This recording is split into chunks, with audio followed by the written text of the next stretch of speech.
Jesus Christ died for you and me. One day every knee shall bow and every tongue shall confess that He is the King of Kings and Lord of Lords. Let His word be not just information, but transformation and salvation in your life.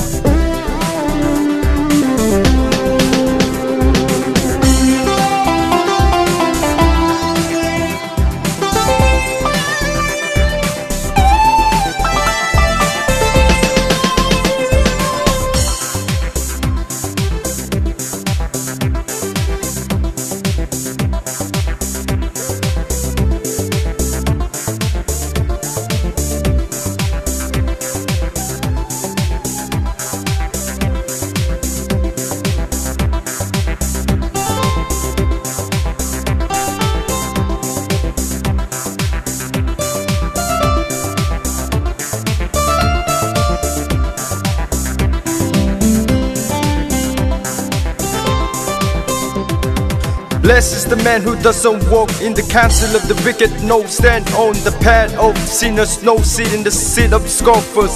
But his delight in the Yahweh's law, on His law he meditates day and night. He will be like a tree planted by the streams of water that produces its fruits in its season, whose leaf also does not wither. Whatever he sells does always prosper.